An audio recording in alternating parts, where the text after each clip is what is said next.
right, through trial and error, I think I finally figured out how to get the Instagram stream to go live. Very exciting. So first of all, I want to welcome those of you who are watching us live. And I want to invite you to drop a comment below and let us know if you are hearing us. We're going live on 3 networks right now. Actually, more than that, Kendra, because I'm on LinkedIn, YouTube, and Instagram for Miller Marketing. And you said you're live streaming as well. Can you remind me where you're live streaming from? Yes, I'm live streaming on my YouTube channel, which is just youtube.com/@Kendra Corman, and LinkedIn, my personal profile. Well, so we might be having people come from multiple places. Now, what I don't know is with Restream, which is the service I'm using to live stream right now, if people do comment and if it shows whether they're coming from your stream, from my stream. So I see, like, for example, Christopher Johnson. I'm going to start to pull these up on screen on here, but I see Christopher Johnson coming in. It doesn't say if he's coming from my stream or your stream. I'm fine wherever you're coming from, Christopher. But I was kind of curious if that might be something that we can see. So we'll let those comments continue to roll in. As we are doing that, I want to let our audience know that today we're here talking about how to get a bigger slice of the podcasting pie. And Kendra was one of the first people that I started following with when I was thinking about getting serious about doing a podcast. We've been on each other's shows. She's one of my regularly appearing guests, like on SNL. You know how they have those people that get like the 5 jackets, they come back, Steve Martin and whatnot. Kendra's one of my people that I bring back at least once a year. And I reached out to her recently and I said, it's been a while since you've been on. Let's bring you back. And what do you want to talk about? And we decided on talking about podcast as a subject. So Kendra, there might be some folks that are watching right now, whether live or playback, or maybe even listening to this on the podcast, that haven't heard of you. So why don't you take a few minutes and tell us about yourself, your name, your business, what do you do, who do you help? Sure. My name is Kendra Corman. My business is kendracorman.com. I have a couple arms underneath that business. One is a full service marketing and advertising agency called H2H Consulting. And the other piece is I do training and education on email marketing, podcasting, and leveraging AI in communications. And it's really all about helping small businesses and nonprofits be more effective and efficient with their communications. Wonderful. And what a great communication person she is by having such a well polished, well thought out introduction. And I have to give you a compliment too, Kendra. You sound really just excited and like you enjoy what you do. You know how sometimes we go to these networking events and people will introduce themselves and they're like, my name is Kendra Corman and I work for kendracorman.com, which is AI and marketing and like they kind of ramble on, but you bring this with us just enthusiasm and passion for your business. So I always enjoy speaking with you and I'm really delighted for our conversation today. Hey, I see the chat is lighting up, so things are happening. Mark Crosby, I was just on your show, Mark. So delighted to see you in the audience here. I see Carrie from Align to Success joining us from Arizona, Lisa joining us from Metro Detroit, and another Christopher joining us from LinkedIn as well. So we'll let those comments continue to roll in, and we're going to kick this conversation off for today. So again, if you're just joining us, we're here today talking about how to get a bigger slice of the podcasting pie. And I know that some of you who are listening may be already doing a podcast. Maybe you're thinking about doing a podcast in the future, but Kendra's a good person to learn from for this. So Kendra, what advice do you have for us? So I think a couple of things. One, I put in my title that you might have seen pop up that I'm a marketing strategist and a fan of AI. I love AI. I talked a little bit about AI. And I think in the world of AI today, people want more connection, more personal connection, not less.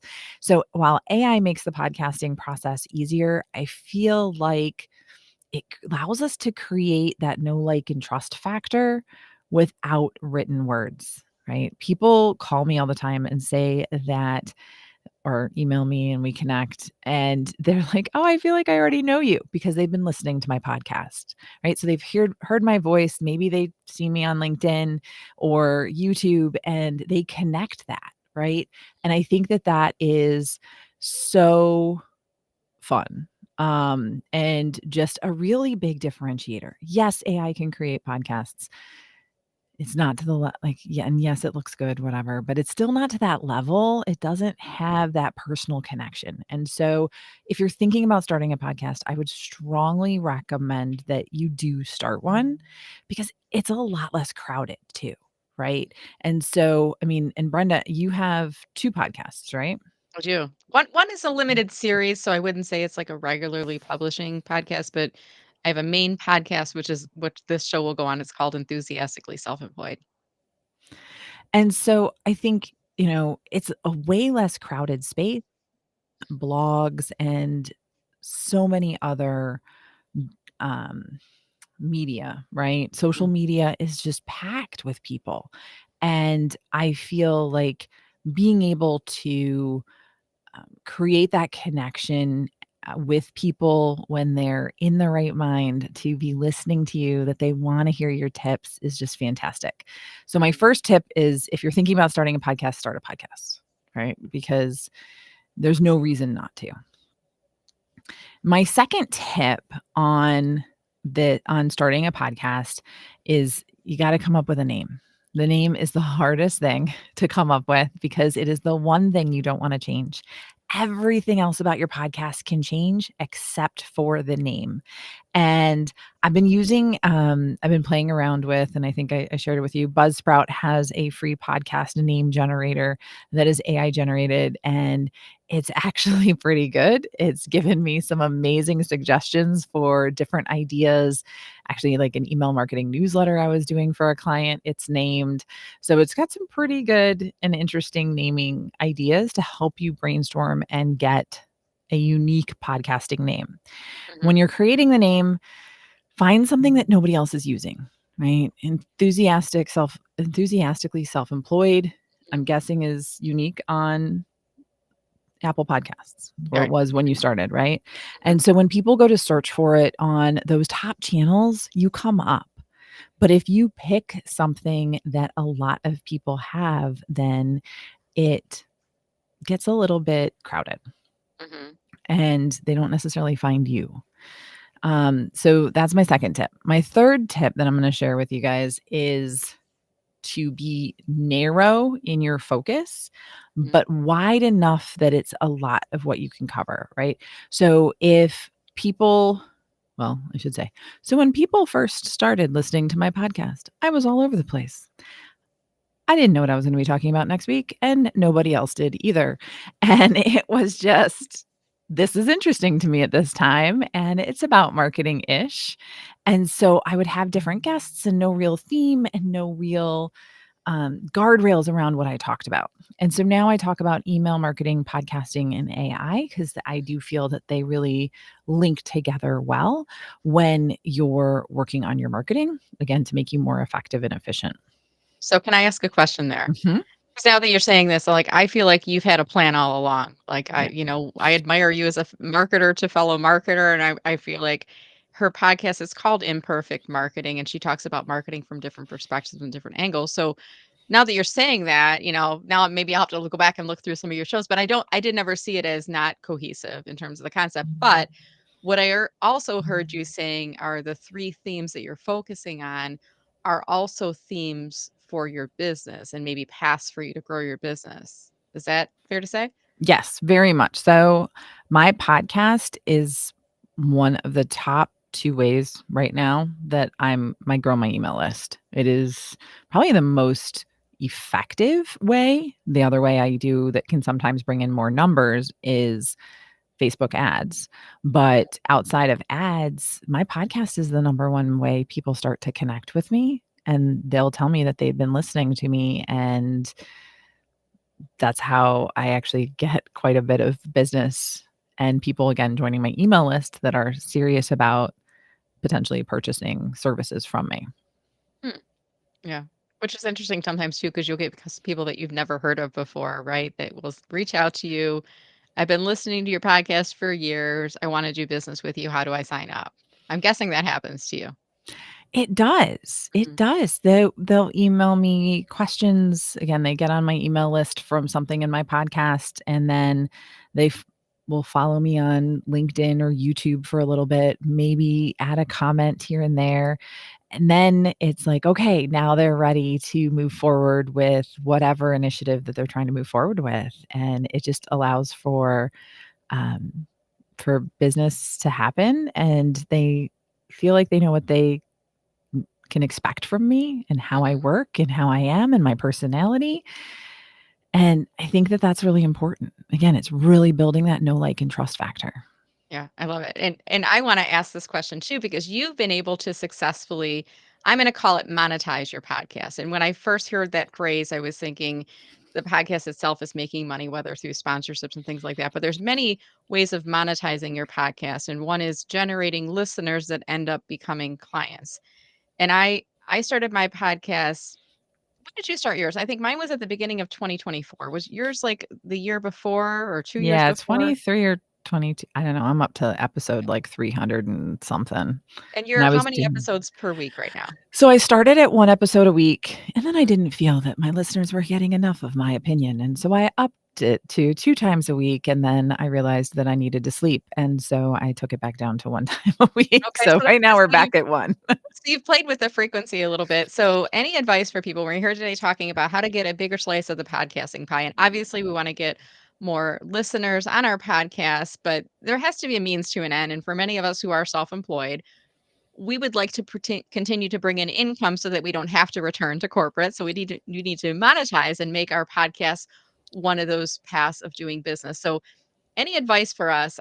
Do you sell on your show? Are you using it in the call to action at the end, the show notes? Like, how do you plant the seed and tell people about your services and offerings within your podcast? So sometimes I'm a little bit more intentional than others, but most of the time I'm talking to people to like follow and subscribe. They get updates and they get information about you know, um, like what I'm doing on social, and they'll join my email list because that's usually in the show notes every single time. Some of my resources are in the show notes every single time. So I'm using it as a way again to get people on my email list so that that way I can build a more predictable conversation, right? Showing up every week in their inbox, and that will hopefully lead them to and that's where I do most of my selling rather than actually on the podcast. Mhm. Um, I use Buzzsprout, and I think you do too, or I don't know if you still do. I do. Yep. Hmm. Okay. So I use Buzzsprout, super easy tool, love it. And when I use Buzzsprout, it has dynamic content that I can add at the beginning and end. And so I actually will change up my intro and outro at different times of the year to talk about something if I am selling something specific, like my AI boot camp or something along those lines. Gotcha. So, what are your thoughts? And I know you've been a guest on other people's podcasts as well, and you probably have picked us up on some best practices. And by the way, I just put for our audience, if you're watching right now, like feel free to drop your podcast in the comments. Tell us the name, who should watch your show, and what it's all about. Because you never know, there might be somebody interested in being a listener on here. But back to you, Kendra. I know you've hosted your own podcast. You've had people come on to interview as guests. You've been guests on other people's podcasts like mine as well, and you're a really great interviewee, I should say, but you've probably seen some faux pas as it relates to podcasting. So what kind of things should we watch out for or some things we shouldn't be doing perhaps that you're noticing? So the number one thing to not do is to be too structured, right? Yeah. This is conversational. You had a couple of ideas of where we were going to go, and you had me introduce myself. Me introducing myself was a lot shorter than whatever bio I would have sent you. Even if you had asked me for 150 words and I gave you 150 words, it takes a lot more time and it has less passion and energy when you're reading what I sent you. And it's probably just right? But I Mhm. can tell you a story when I introduce myself. And then creating it in a way that it's conversational, right? That it's not so structured. I used to structure every single interview. I had listed questions that I asked my guests. It was very robotic. And I was constantly thinking about the next question, not That's what they funny. were saying, because Yeah. I didn't wanna have that conversation with them. I've guested on podcasts that have done this too, and I feel bad because they're usually more towards the beginning, but podcasting has just allowed me to listen better in every situation, Mhm. and I was recently doing a AI panel, and I was a moderator. Mhm. Someone came up to me afterwards and said, I just want to say that that was amazing. You kept it very conversational with the panelists, and it was really cool how you just rolled with the conversation and followed up. And I was like, that is due to my podcast. Thank Yeah. you. Well, Right. and it And is, it's by having that. And I remember back in Toastmasters, we would practice, like, impromptu speaking, and the more you practice it, the better you get at it, and I think the more that you interview people, the more comfortable you get at it, and you find it I'm sure you find it to be a more enjoyable experience, and to your point, like, I came in like, "What do you wanna talk about? Like, tell us your advice," but I really wanna learn from you, so I kinda like going down that path, and I'm assuming it's probably the same way for you as well. It's more enjoyable for you as an interviewer? yes, I love Mhm. it when I get people on that can share things. And I especially like it when people share things that are different from my opinion. Right? Because it really gives me an opportunity to learn and hear a different perspective in a way that could really benefit me and my clients eventually. So it's a lot of fun. I love to learn. If you've ever taken Strengths Finders, I don't know if you've ever done that personality test, but one of my top skills is learner, and I love to learn. I mean, I could go to school all day, every day. That's my passion, and l podcasting with guests allows me to do that. Yeah, that's great. So, yeah, great skill that you're picking up, being a lifelong learner. It's fitting into your values and what you enjoy doing, all that. And we're here today talking about getting a bigger slice of the podcasting pie. So let's kind of shift gears and back into the podcast and talk about some metrics or maybe some goals that people might have, or maybe even some tips on how to get more viewers, not viewers, how to get more listeners on there, how to get more topics that are bringing people back. I don't know about you, Kendra, but when I open up my podcast player app, I go on multiple walks a day with Pepper, and I'm usually rotating through the playlist and I look for recent episodes. And there's certain things like if I see your show, I'm always listening to it. Yours is one. Mark Crosby, who's watching, is another one. Annette Richmond's is another one. So there's certain techniques that I know these people are doing on their show that's causing me to listen to this. So what advice do you have on getting more listeners to your podcast? So, if you're looking to grow your listeners or start a podcast where you get a bunch of listeners, the first thing to do is you need to have at least some sort of guest format, right? You have to accept guests. You can do some solo shows, and I encourage that because you want to showcase your expertise. And a lot of times when you're interviewing somebody, you don't necessarily get all of that opportunity to showcase your knowledge and expertise. So, but having at least a few guest episodes regularly really does help, because most podcast guests will share about the fact that they're on your podcast, and that helps lure other people in, and it gets a hold of their audience so that they're exposed to you. Yeah, that's a good Another tip. tip is to be focused. Know who you're talking to and then talk to them.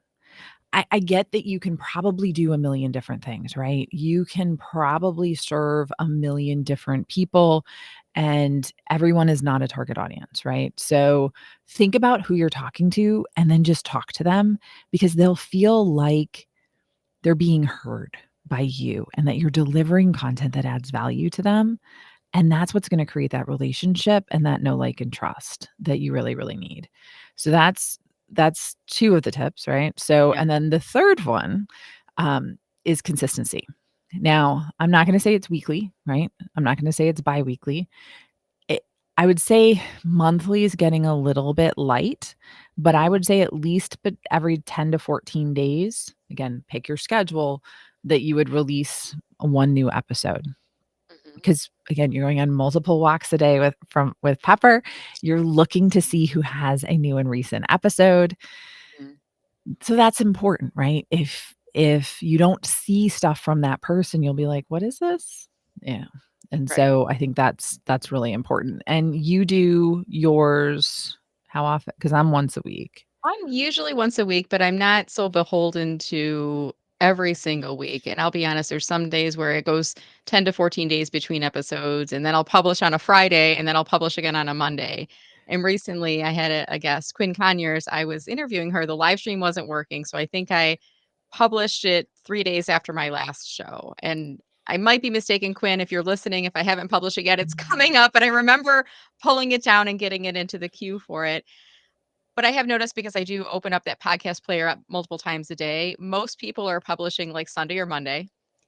There's a few Tuesday, some Wednesdays and Thursday On shows. Thursday. Are Yeah, you Thursday? Okay. on And Thursday. is there rationale for that? Like, when's the best day to publish, or is it just like getting into that behavior of publishing always on that same day? What do you think? So I think it's about the behavior of publishing on that same day. A lot of people publish Sunday, Monday because they want to do the beginning of the week. My email newsletter used to be 100% about my podcast for a long time. And because of that, since that was on Thursdays, that's when I decided to release it. And I just leave it there for the predictability. But Mm, going back to what you said about the average, like 10 to 14 days on average, that is the most common release schedule, according to some research that I read on podcasting stats. And I'm trying to remember which podcasting stats these were from because I do read a lot of Was it stuff. Buzzsprout or one of those like big names or something? Probably. I think Yeah. it might have been from Buzzsprout, and they said that the majority of podcasts release every 10 to 14 days. So there's nothing wrong with picking a schedule that's convenient for you. Mhm. And similar to email marketing, if you skip a week, people probably didn't notice, Right. right? Mhm. And so you can adjust it to your life and not freak out, right? That, oh my God, I'm gonna not make it. Yeah. I have to, tell you, I've been like I sing your praises all the time. I think you know that, and I'm always sending people to you, and especially when AI and marketing comes up as a topic, I'm tagging you into posts and whatnot. Thank But you you. had a show recently, and I don't know if you remember the name of the guest, but they were talking about email marketing, and they were discussing that they've increased their email frequency to 3 times a week, if I'm remembering correctly. And I was at first I was like, "That's too much." And then you know what? I started doing it. And what I found is that I'm actually getting more inbound inquiries for my business as a result. I'm getting a couple more opt outs. But honestly, the people that are opting out were probably never going to do business with me anyway. And I'm not making it such a pressurized, it needs to have 5 topics and sections and all. Like some the other day I did an email, Kendra, and it was like my Aunt Linda reads my emails. And I picked that up from you because you have such a conversational style with what you do. So I love that we're here talking about how to get a bigger slice of the podcasting pie, but I know you for email marketing. And I just have to thank you for that. Anything you'd Thank like you. to add to that? Thank you. So the reason I actually started my podcast was for my email marketing. And it was so that I had content and didn't have to think too hard about it. And Mhm, so, and then for my social media. So I actually started podcasting because I wanted to make my marketing easier for me so that I had content for emails and then I had content for social media.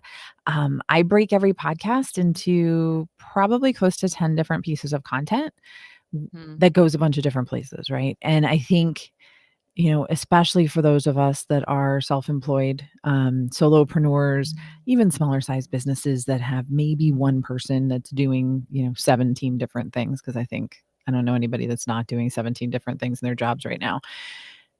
mhm. We need things that are going to make our lives easier. And podcasting is a fantastic way to do that.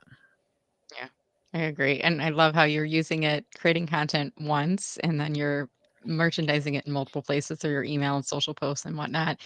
Can you also talk about batch recording? Because I think you talked about this. If I'm not mistaken, was it today's email or yesterday's email? You were It's talking today. about that. So can you remind us what your thoughts are on batch recording? So I batch record so that I can sort of set it and forget it because a couple things. One, I used to allow people to schedule recordings all throughout my calendar. And so I had to do my hair every day. I had to do my Yeah. makeup every day. I had to do, just, I know it sounds like it's totally first world problems, but It's a whatever. girly That was my problem. They don't have these problems. this is my getting ready drama. Okay. So I didn't want to do that all the time. And so I started focusing and doing my podcast recordings really just on Mondays for the most part. Yeah. And I would just record all of them that way. It gets me into a flow, right? So that Mhm, I can ask my guests questions and I actually start to get energized through them as I go. But it takes the pressure off so that I don't actually have to think about my podcast necessarily if I don't want to until mhm. the next time I have to record. And that's usually like once a month because I do 4 to 5 recordings on a Monday on Okay. average. So on Oh. those recording days, because I'm thinking about moving to this in 2026, instead of doing live stream, just doing a recording for the interviewees. Are you doing like back to back, or are you doing like a 15-minute, 30-minute break in between? What are best practices there so you're not getting like burned out? What do you think? So I book an hour for each of my podcast guests. My episodes are 30 minutes or less Okay. because the ones that were an hour, people stopped listening at the 30-minute mark. And it was really Mhm. good stuff. And so, anyway, I was like, all right, well, I'm not going to make that if people aren't going to listen to it. So I started cutting my podcast down to 30 minutes. And so I have an hour booked, but we're only recording for 30 minutes. So we take 5 to 10 minutes at the beginning to warm up. And then usually I get 15 to 20 minutes at the back end to be able to do any bio breaks and stuff like that. Currently, I do have a 30-minute buffer in between them. I don't like that. And I'm actually getting rid of that because I don't need that full hour break. I'm Yeah. basically getting that anyway. Okay, good. I think I'm going to follow the Kendra Corman school of thought on podcasting, batch scheduling. I think that's a really great approach to take. So we're going to start to wind down our conversation for today. And if you're just joining us now, you can still watch the full playback later. But we're here today talking about how to get a bigger slice of the podcasting pie. Now, Kendra, first, if people are interested in working with you, can you remind us what are those services and offerings, and where can we go to learn more about doing business with you? Yes, of course. So you can learn more about me at kendracorman.com or connect with me on LinkedIn, which I think you have my LinkedIn. That's a great place to reach me because that's where I'm most active. And you can check out my website for a bunch of different resources. But I do one on one coaching and I offer some podcasting courses every once in a while, like 2 times a year on average. And I have an AI boot camp that allows people to learn to leverage AI more. Wonderful. Thank you, Kendra. And Kendra you and I are also we're part of the Fab Five, the Informed Troy Affinity Group. Kendra, once a year, will do a presentation on something related to things that she knows. And last year, she did a presentation on creating a presentation using AI, and she actually demonstrated it live. And I did one afterwards using AI, and it was such a powerful, amazing presentation. So I have to say, I value this woman so much, and I'm always referring people over to her, and I just think the world of you, Kendra. So thank you again for being on. Now, are you open to anyone connecting with you on LinkedIn, and do you have any requests or things that they should know if they do invite you to connect? Yes. So first off, I'm also a big, huge fangirl of Brenda, as she knows, because I just actually had a power hour with her right before we jumped onto this. But if you want to connect with me, yes, I'm open to anybody connecting with me. The biggest thing and the term that I learned from you is no pitch slaps. I Mhm. want to know, like, and trust people before I work with them. So let's build a relationship first. And then if you need stuff from me, let me know. And I'm always happy to help people out where I can. Wonderful. And if you do have premium on LinkedIn, you can add a note to your invitations. Mention to Kendra that you heard her on my show. If you don't have premium, or if you've run out of those credits to add a note, just after she accept, just say, "Hey, I heard you on the live stream or the podcast with Brenda," so that way she'll know from where you came. Yes, do not say you can improve my YouTube channel and show me all the different ways after we immediately connect. That's too funny. It's such a common thing with people pitching, right? And even I was talking to you about this before in the show too, like the email irrelevant pitches, like they're not even looking at it, but we're all about relevancy and building that relationship. So as we wrap up today, Kendra, we were talking about getting a bigger slice of the podcasting pie, intentional nod to pie here, because I love pie. Any final comments for us? And there's a few people that are watching today that are thinking about starting a podcast. So maybe speak to them. So definitely get started, right? Name your podcast, create a description, leverage Canva to create the art, the description, everything can change. Your frequency can change, right? Think about what's going to work for you. Get started talking to your audience and building that now because it's one of those things like building an email list or building a pipeline of clients and leads that you'll wish you started yesterday, right? And so the next best time is today. So Yeah. let's get started and get it done. Love it. And it reminds me of a quote. I think it's Karen Lamb, if I'm not mistaken. A year from now, you wish you had started today. A year from now, you wish you had listened to Kendra's advice and started your podcast today. Everyone's going to be a little nervous at the beginning, right, Kendra? But just jump in. The water's fine. Do not listen to my beginning episodes. They were horrible. They've gotten so much better. But that's what we do, right? We Yeah. evolve. And And that's okay. You're allowed to do that, and your podcast and your listeners will grow with you. Yeah. And remind us the name of your podcast. I don't think I asked you about that directly, but what's the name of your podcast again? Podcast is called Imperfect Marketing. You can find it on my YouTube channel, which is at Kendra Corman, or you can find it anywhere you listen to podcasts. Wonderful. Well, thank you, Kendra. It's been a delight. And I want to thank all of the folks that are watching us here today. We would love it if, as soon as you're done watching this video, if you're watching this on LinkedIn, if you could click on the share button afterwards. And this is a really great advice if you've never posted on LinkedIn, or if you haven't posted yet this week, this month, or even this year. Just click on the post icon at the bottom and then share it along with your network and tell people something that you learned by watching, or maybe who should watch the video as well. It's a really great technique of generating content for you at the same time. With that said, I want to thank everyone so much for watching. We look forward to seeing you all on LinkedIn, and we hope that you have a wonderful rest of the day. Take care, everyone. Thank you, Kendra. Bye.